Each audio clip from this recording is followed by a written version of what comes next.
Hello, I hope you're doing well today. My name is Ian Green, and I'm the musician for Music Dreams and also for Ian J. Green, two different artist profiles available wherever you stream your music. And thank you so much for watching today. Today we're going to be looking at a short video explaining how to play and practice the piece called Sonata in C Major, K545 by Wolfgang Amadeus Mozart. Now, this piece was written in 1788, so this is approximately the last decade of Mr. Mozart's life. So he's already been an established composer for a number of years. We also have to remember, too, that he lived a very short life as well, too. So the amazing amount of music that he wrote in a very short time. And even by the time he was 4 or 5 years old, he already had published pieces. So he's quite an amazing Wunderkind, or as they say, a child prodigy, who then stayed a prodigious and well established as an adult. Now, in this piece, as in most sonata form pieces, sonata form is a type of piece of music where there's a specific structure that's written, and the musician plays all of the different aspects of the piece, and really the pieces are a fun way to show off technical skill and also musicianship. Traditionally, the first movement, especially in this sonata, K545, is written with the intention of being played quickly. So there's a lot of fast scales and exciting details that really show off the skills of the performer. But at the same time, there are also ornaments or trills, broken chord patterns in the left hand, and also there's a requirement to play with your right hand slightly louder than the left hand so you can hear the melody clearly. And also, you want to connect all the scales and phrases together into coherent, long musical lines. Now, the second movement is andante, which means at a walking pace. And even though this particular piece is in 3/4 time, it's intended to be played slowly. And traditionally, sonata allegro forms, or piano sonatas, or sonatas of all styles and instrument types, traditionally have a slow movement somewhere. In the traditional classical style, the second movement is usually where the slow or expressive part of the piece is. And so movement means piece. And so this second piece of the sonata is meant to be played slowly, calmly, and in a relaxing manner to really show a contrast between the fast first movement and then the fast third movement as well. So the slow movement is meant to be played calmly and in a very different manner. This piece as well, the second movement, is written in the key of G major, which is the dominant or the scale that's created on the fifth note of C major. So it's in a completely different key than the first movement. It's got a really nice sound. It's very different, and it's intended to be slow and calm. Now, the third movement, the rondo, is very exciting because it's a fast movement again. But at the same time, even though we play at somewhat of a fast pace, um, as is with the first movement, it's important to make sure that when you're practicing, you start off practicing medium, slow, or slowly, just to make sure that all the different scale patterns that occur don't sound too tight or stressful or rushed. One aspect of playing Mozart is that there sometimes are not a lot of notes on the page, but it's how we make the music. How do we make the music sing? How do we make the music interesting and clear so every single note really counts and matters? Now, let me play a little bit of the first movement for you, and I'll go over to the piano and demonstrate.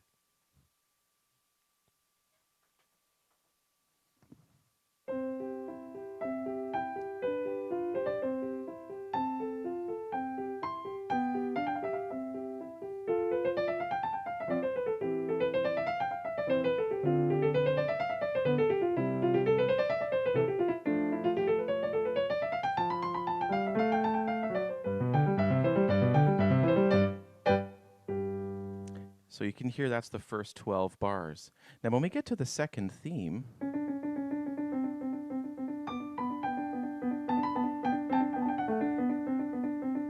you can hear how there's a lot of very specific left hand parts.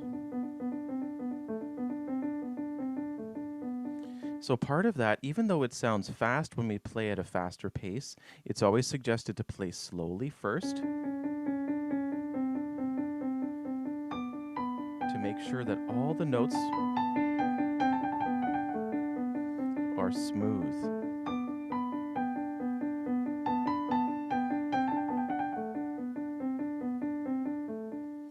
Now, something else that's really fun is that there are some dramatic changes in dynamics, and each of those details are in some editions are not written in the music. So it's fun to have some to see kind of what changes in mood and dynamics you can add to really create an exciting performance. Now, something that's very interesting is when you're playing all the scale patterns, you want to make sure in this first movement not to feel like you want to rush towards the end of the scale, but you want to connect the scales into the musical line. Let's go over to the middle section of the piece, which starts on bar 29.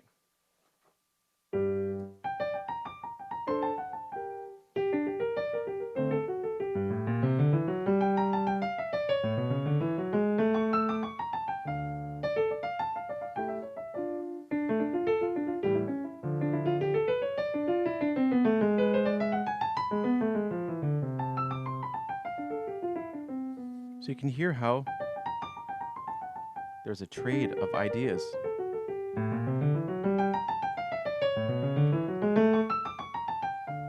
So it's very important to make sure that when you're playing with the metronome at a medium speed so that the scales do not sound rushed, but everything is trading back and forth like you would hear if the piece was written for an orchestra, which is kind of a neat way that Mr. Mozart always thought.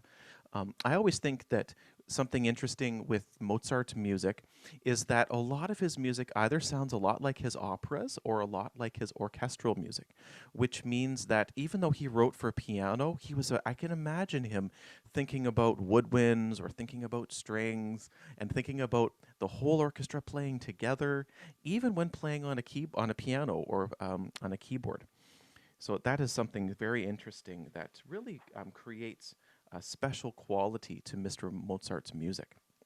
Now, when we get to the second movement is intended to be played slowly. So let me demonstrate by going to the piano, and I'll play the first little bit so you get a sense of how fast the top speed should be.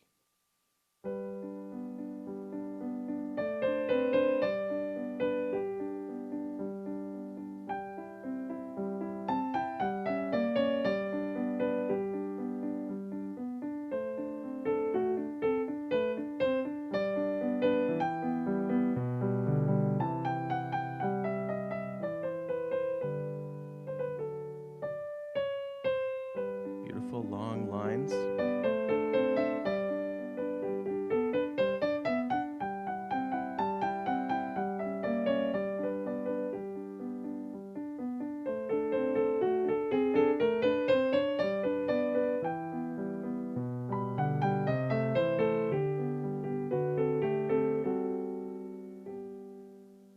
So I'm thinking instead of it's in 3, 1 and 2, 3, you can also think in eighth notes.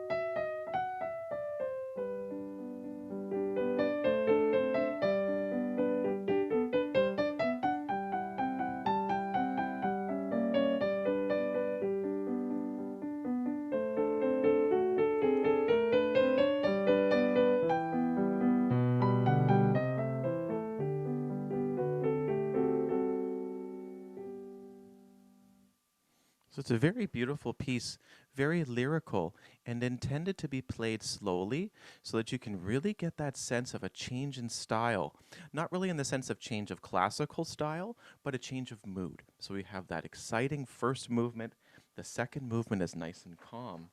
And then we go to some more of the second movement as well. I just played the first part of it, but you get a sense of how to play slowly and calmly.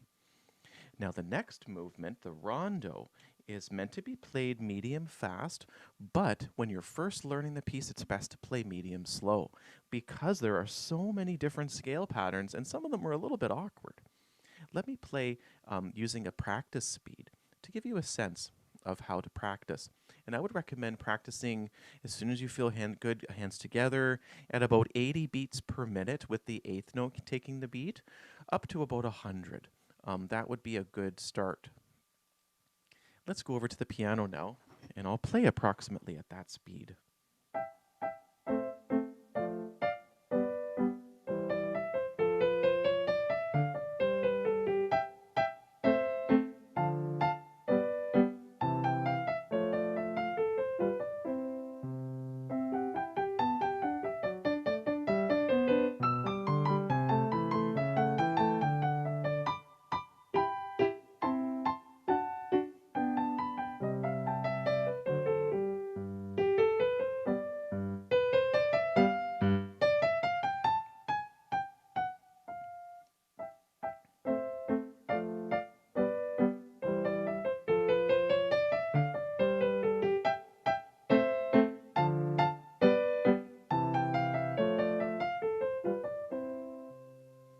So you can hear how the right hand and the left hand are kind of playing together, kind of duet.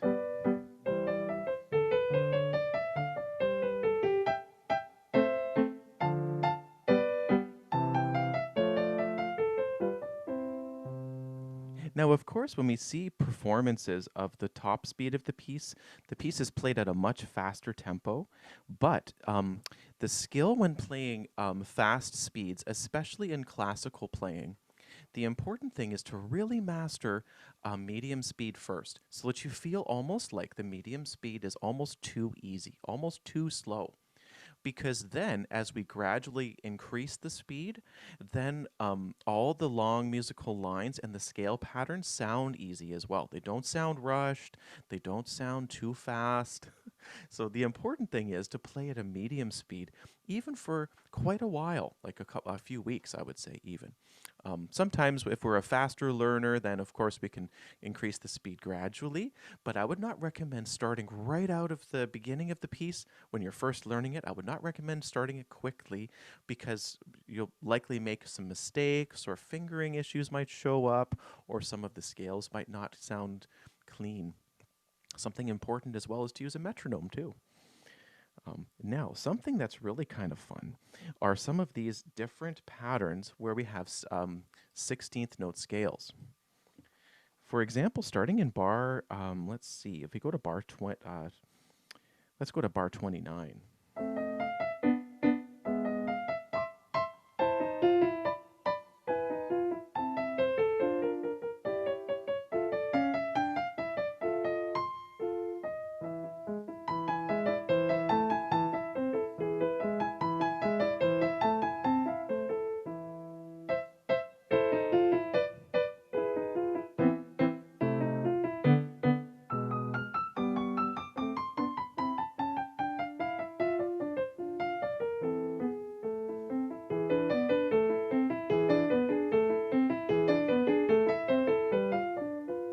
So you can hear how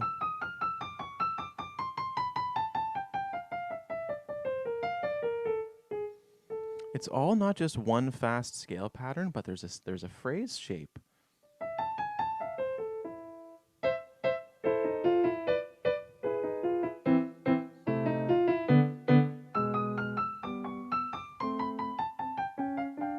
Now you can see, oh, I've made a mistake in bar 44, so you want to practice that.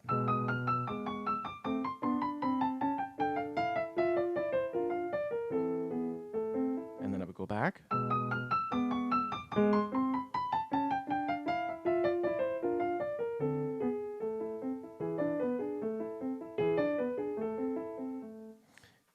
So I intentionally made a mistake there to show, hey, I don't want to keep that mistake going. I'm playing at a comfortable speed, but not every time was the music the same. So I went back and played a few times just to show how to practice. Of course, I'm an advocate for accuracy and on this channel, and I always encourage creating beautiful music. But at the same time, the nuts and bolts and the nitty gritty of practicing is also very important too.